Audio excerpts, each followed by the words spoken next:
À la une également, on nous parle d'investissement. Le Sénégal en vitrine aux États-Unis. 11 personnalités ciblées, avocats de Timis, Maître El Hadji Diouf, déposent une plainte. Autre titre à la une du Soleil également, le marché de l'opposition, la marche autant pour moi de l'opposition le 14 octobre. La Cogère annonce un grand rassemblement dans la banlieue. L'APR invite ces jeunes à surseoir à leur marche. Et puis grâce à une meilleure réorganisation des services, les délais des urgences réduits à l'hôpital principal, une baisse de mortalité de 80% enregistrée. On viendra là-dessus à la fin de la revue des titres. Et puis, transport urbain, 46 nouveaux bus mis en circulation à Saint-Lô. On termine avec le secteur de l'énergie. Retenez que 200 milliards de francs CFA seront alloués pour une ligne haute tension entre Tamba et Ziguinchor. Poursuivons maintenant avec le quotidien L'Observateur. Plainte de Franck Timis contre des leaders de l'opposition et la société civile. Le procureur saisi pour sortir sale du Timis.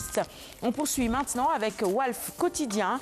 Modalité de la participation du PS aux législatives. Les pro-Khalifa traînent à Nord au tribunal. L'As Quotidien maintenant contre l'As, oui, on y va. Contre offensive de Franck Timis, Maître El Hadji Diouf ouvre les hostilités.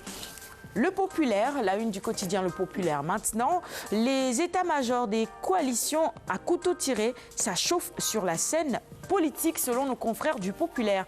La une du quotidien La Tribune du jour maintenant, Timis sert 11 plaintes à des membres de l'opposition et de la société civile. Silence, on tourne.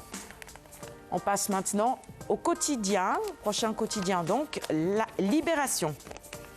Après le Panama, Monaco et les îles Vierges, papa Mamadou Pouye identifié à Cheyenne.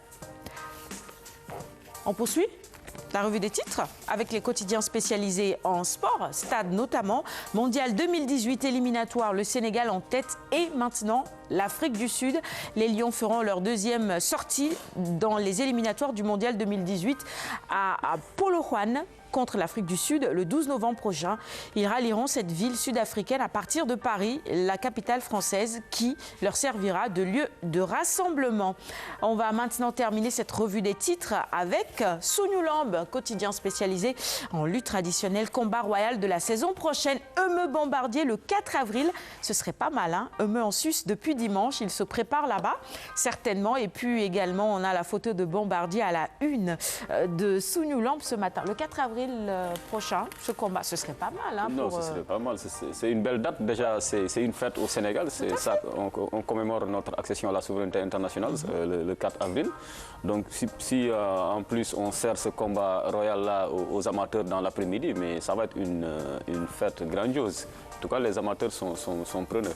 D'accord. Ouais. Bon, le 4 avril, comme tu l'as dit, hein, la fête de l'indépendance, en même temps un combat, puisque c'est le combat royal, on peut le dire ici, parce que la couronne est en jeu, elle est à Bombardier. Pour le moment, ce serait une bonne date, en tout cas pour nous. On verra après ce qu'en diront les promoteurs. J'en ai pas parlé, c'est à la une du quotidien Stade. Je reviens tout de même là-dessus parce que c'est le classement FIFA. C'est assez important de dire un mot là-dessus.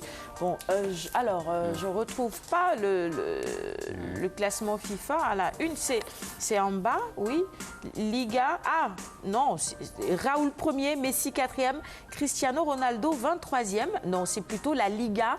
On nous parle des meilleurs joueurs de l'histoire. Voilà, exactement. Bon, c'est un classement des meilleurs joueurs dans l'histoire. Hein. Raoul 1er, Messi 4e, Cristiano Ronaldo 23e. Je suis sûre que les amateurs de Chris ne seront pas tout à fait d'accord avec ce classement-là, c'est sûr. Et ce sera tout pour la revue des titres de ce jour. Merci de l'avoir suivi. On va maintenant passer à la chronique éducation avec Massamba.